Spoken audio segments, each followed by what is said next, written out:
generation. Di saat-saat yang tidak mudah ini, kita percaya Tuhan terus menjagai dan melindungi anak-anaknya. Yang tertulis dalam Alkitab dalam Mazmur pasal 91, judul perikopnya adalah dalam lindungan Allah. Kita baca sama-sama yuk. Halo, nama saya Rani. Saya akan membacakan ayat yang ke-1. Orang yang dulu dalam lindungan yang maha tinggi dan bermalam dalam naungan yang maha kuasa. Ayat 2-nya. Halo, shalom anak Tuhan. Nama saya Indah. Saya akan membacakan ayat yang kedua. Akan berkata kepada Tuhan, tempat perlindunganku dan kubu pertahananku, Allahku yang kupercayai. Ayat 3-nya. Shalom, nama saya Sharon. Saya akan membacakan ayat ketiganya. Sungguh, dialah yang akan melepaskan engkau dari jerat penangkap burung, dari penyakit sampari yang busuk. Ayat keempatnya. Shalom, nama saya Rahel. Sekarang saya akan membacakan ayat keempat. Dengan kepaknya ia akan melindungi engkau, di bawah sayapnya engkau akan berlindung. Kesetiaannya ialah perisai dan pagar tegar. Ayat kelima. Hai teman-teman, nama saya Ajeng. Saya akan membaca ayat kelima. Engkau tak usah takut terhadap kedahsyatan malam, terhadap panah yang terbang di waktu siang. Ayat 6. Halo, nama kita Gaby dan Cheryl. Kita akan membacakan ayat yang ke-6. Terhadap penyakit sampar yang berjalan di dalam gelap, terhadap penyakit menular yang mengamuk di waktu petang. Ayat yang ke-7. Halo, nama saya Kathleen. Saya akan membacakan ayat yang ke-7.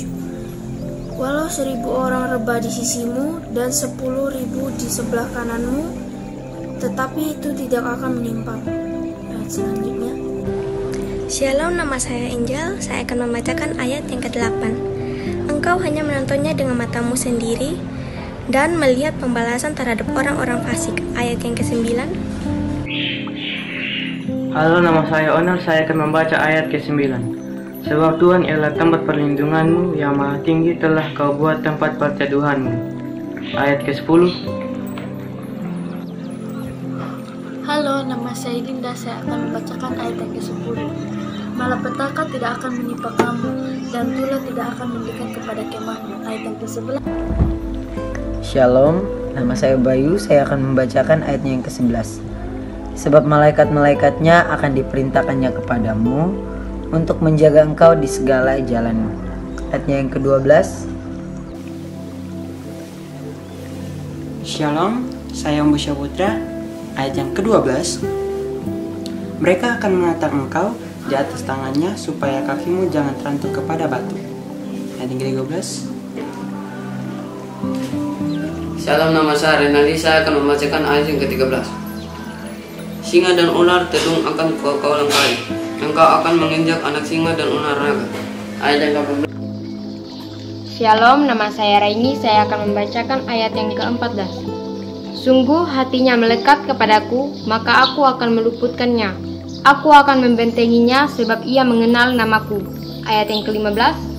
Halo, perkenalkan nama saya Starly. Saya akan membaca ayat yang ke-15. Bila ia berseru kepadaku, aku akan menjawab. Aku akan menyertai dia dalam kesesakan. Aku akan meluputkannya dan memuliakannya. Ayat yang ke-16. Perkenalkan, nama saya Josi. Saya akan membacakan ayat 16. Dengan panjang umur akan kupenyakan dia, dan akan kuperlihatkan kepadanya keselamatan daripadaku. Untuk semua kesayangan Kak Des, baca Alkitabnya keren-keren banget. I love you all. Pokoknya udah bagus deh. Terus baca Alkitab, rajin berdoa, stay home ya, nggak usah kemana-mana dulu, jaga kesehatan. Tuhan berkati, tetap semangat dalam Tuhan. Dah, bye. Love you all.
isekai itu? Iya, tahu.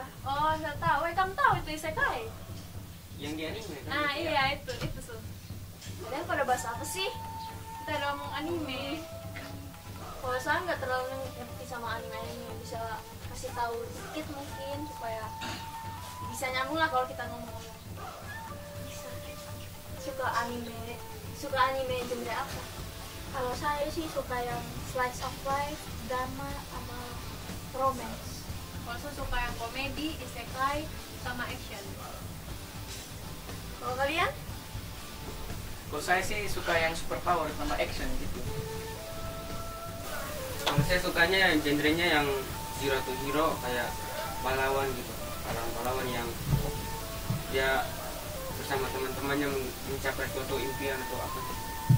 Oh, kalau boleh tahu sejak kapan sih kalian mulai suka sama anime? Kalau saya sih dari kelas 5 SD. Kalau saya baru saja dari kelas 8. Kalau saya dari kelas 4 SD.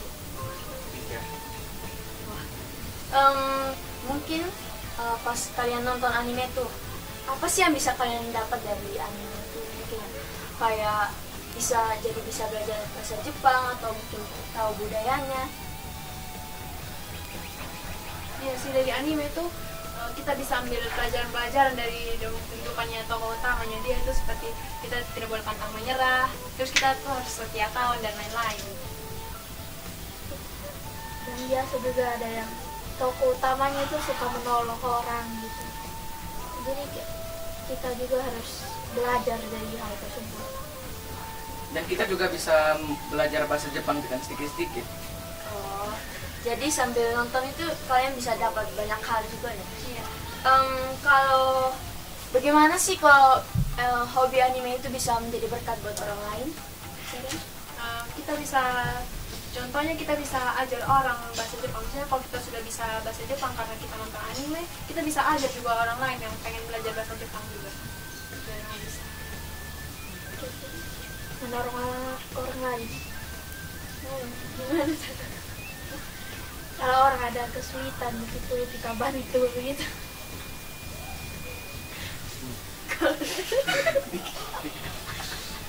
Saat kita nonton anime kan kita juga tahu budaya Jepang bagaimana. Kita juga bisa beritahu kepada teman-teman kita. Kan yang Kathleen ngomong kan ini apa, dari tokoh utama kita bisa lihat dia punya sifat baiknya, karena dari sifat baiknya itu juga kita bisa terapkan kehidupannya kan. Menurut saya di anime tidak hanya ada hal positif, tetapi juga ada hal negatif di anime. Misalnya dengan cyberbully atau pembulian di sekolah. Dan ada juga anime tertentu yang bergenre gore atau kayak bunuh-bunuhan gitu. Sadis. Yang sadis. Jadi dari situ ada juga tumbuh psycho yang suka bunuh orang. Contohnya kayak kasus waktu itu yang ada yang bunuh anak itu, dia terinspirasi juga dari anime yang pernah dia tonton dan juga lingkungan sekitarnya. Jadi bukan hanya dari anime saja sih, jadi sisi negatif, ada juga yang dari luar-luar, tambah lagi dari anime jadi membentuk karakter seseorang. Jadi seperti itu. Tapi menurut saya tergantung dengan orang juga kalau untuk menerima sisi-sisi negatif atau positifnya dia. Tadi kan kita sudah bicara tentang sisi positif dan negatifnya anime. Nah sekarang sisi positif dan negatifnya Gap itu apa? Kita ambil yang positif dulu ya. Yang positif itu ada lumayan banyak juga. Yang pertama kita menambah teman, menambah wawasan. Kita juga bisa belajar bahasa Inggris kalau misalnya game itu dibuat oleh orang luar negeri. Nah, kan di game biasanya misalnya yang shooter, yang action, kan biasanya konsep gamenya kan saling membunuh. Tetapi ada juga yang saling membunuh, cuman mereka itu toxic, kayak mereka maki-maki kita saat kita membunuh mereka atau kita yang cupu dalam game tersebut. Untuk mengatasi hal itu, biasanya saya mute mic mereka biar saya tidak mendengar suara-suara mereka.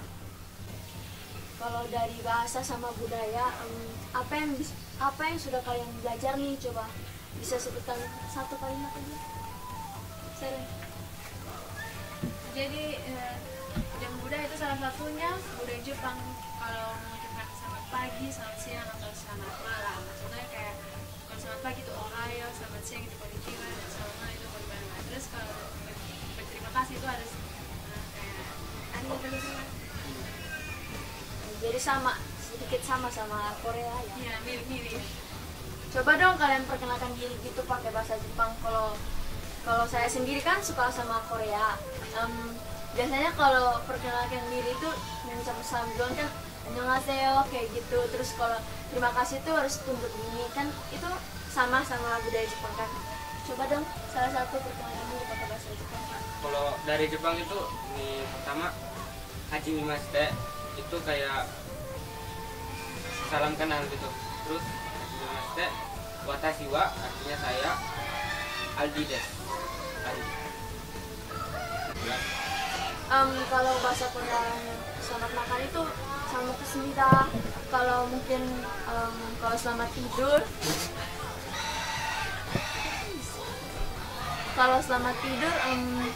bisa kalau ada bentuk formal sama kayak informalnya dia. Kalau untuk kayak sesama teman gitu bisa jalja atau kubam.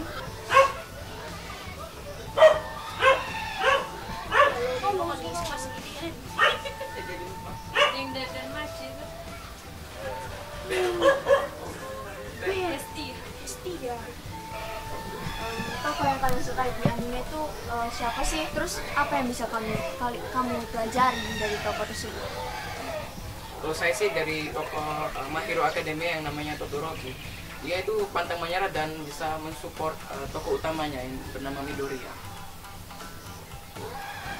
Saya sih karakter yang bernama Tanjiro. Dia dari anime Kimetsu no Yaiba. Dia anaknya pekerja keras, pantang menyerah.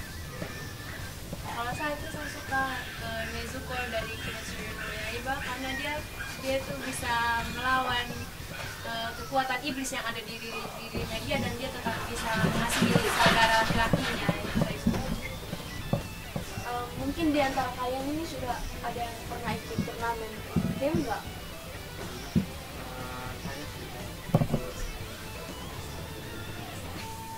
Empat kali turnamen ini game PUBG namanya. Yang pertama itu turnamen di Golkar, saya dapat juara 4. Di situ kita bisa melatih kekompakan juga dan kita juga bisa menghasilkan dari bermain game tersebut. Di juara 4 saya hampir dapat lumayan banyak uang. Terus di situ kita pakai uang tersebut untuk membeli kebutuhan sekolah kita. Jadi di antara anime sama game itu ada sisi positif sama sisi negatifnya juga. Tergantung dari kitanya menggunakan game sama anime tadi. Jadi kita harus bisa berbagi waktu saat kita asik dengan anime atau game. Main game dan nonton anime boleh, tapi kita jangan lupa untuk istirahat, makan, membersihkan diri, dan tidak lupa juga untuk berdoa kepada Tuhan. Hai, nama saya Adi. Hai, nama saya Darren. Halo, nama saya Rani. Halo, nama saya Catherine. Hai, nama saya Shannon. Holy and Brave Generation Inspire. Sayonara. Menurut kalian nih, bagaimana hobi anime itu bisa menjadi berkat buat orang lain? Dari saya, Ren? Sudah tadi. Beda lagi. Menurut saya di anime